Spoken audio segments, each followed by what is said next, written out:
এই সমাজে কেউ তোমার আপন নয়।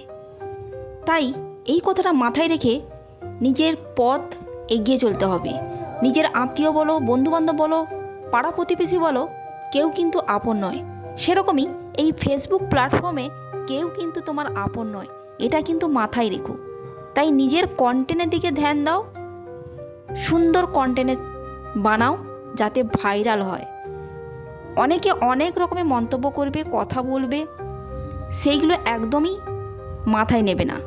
ঠিক যেরকম পাড়া প্রতিবেশীরা, আত্মীয় স্বজনরা পেছনে বদনাম করে আর সামনে এসে হাসি মুখ দেখায়, ঠিক সেরকমই এই জায়গাতেও সেরকমই। এটা মনে রাখতে হবে, এটা তোমার কাজের জায়গা, এখানে তুমি প্রফেশনালিভাবে কাজ করতে এসেছো, তাই কাজটাকে বেশি গুরুত্ব দিয়ে দেখবে। তো বন্ধুরা, চলে এলাম রান্নাতে। আজকে বাজার থেকে লোটে মাছ এনেছিলাম, তো লোটে মাছটাকে ধুয়ে পরিষ্কার করে নিয়েছি। হ্যাঁ, বাজারে কিন্তু কেটে দেয়, এখানে কিন্তু আমাদের একটাই সুবিধা, মাছওয়ালারা কিন্তু মাছগুলোকে কেটে সুন্দর করে দিয়ে দেয়। বাড়িতে এসে শুধু ধুই, রান্না করে নিই। তো কেটে ধুয়ে পরিষ্কার করে নিয়েছি। এরপরে আমি নুন, হলুদ, সাথে কিন্তু বেসন দিয়েছি। বেসন দিয়ে ভালো করে মাখিয়ে নিয়েছি। দেখো, বেসনটা দিলে খুব সুন্দর কিন্তু ভাজা করতে সুবিধা হয়, সুন্দর করে আস্তে আস্তে ছেড়ে ছেড়ে উঠে আসবে, দেখবে তোমরা। তো আমি এরপরে ফ্রাই প্যানটা ওভেনে বসিয়ে দিয়েছি, তেল দিয়ে দিচ্ছি। তেলটা গরম হয়ে যেতে আমি একে একে করে সমস্ত মাছগুলো দিয়ে দিচ্ছি। খুব সুন্দর কিন্তু বেসন দিয়ে রান্না করে দেখবে তোমরা, খুব সুন্দর লাগবে। আর এদিকে আমি পেঁয়াজ, টমেটো, কাঁচা লঙ্কাগুলো কেটে নিচ্ছি।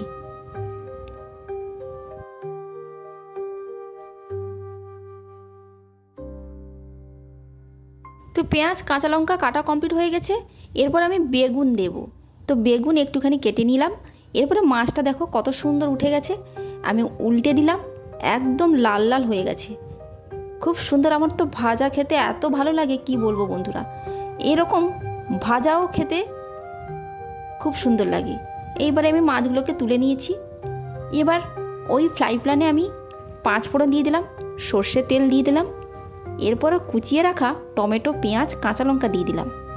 দেওয়ার পর ভালো করে নাড়াচাড়া করছি, সামান্য একটু লবণ দিয়ে। এরপর আমি একে একে সমস্ত মশলা দিয়ে দিলাম, জিরে গুঁড়ো, ধনিয়া গুঁড়ো, হলুদ গুঁড়ো, শুকনো লঙ্কার গুঁড়ো দিয়ে ভালো করে নাড়াচাড়া করছি। এবার ভাজা ভাজা হয়ে আসলে বেগুনটাকে দিয়ে আমি আবার ভালো করে নাড়াচাড়া করছি। তো নাড়াচাড়া কমপ্লিট হয়ে গেছে।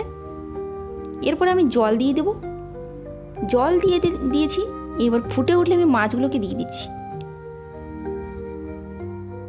মাছগুলো দিয়ে আমি ঢাকনা চাপিয়ে সেদ্ধ করে নেব। এই যে ঢাকনা তুলে দেখলাম খুব সুন্দর সেদ্ধ হয়ে গেছে। এরপর ওপর থেকে আমি গরম মশলা ছড়িয়ে দিলাম। খুব সুন্দর কিন্তু স্মেলটা বেরিয়েছে। এমন এপিট ওপিট করে আমি উল্টে দিচ্ছি। আমার তো খুবই পছন্দের মাছ এটা, জানি তোমাদের অনেকেরই পছন্দ এই মাছটা, খুবই ভালো লাগে। তো রান্নাটা কমপ্লিট হয়ে গেছে। বা তোমাদের যদি ভিডিওটা ভালো লেগে থাকে একটা লাইক কমেন্টস করো। আজকের মতো টাটা, কালকে আবার দেখা হবে, বাই বাই।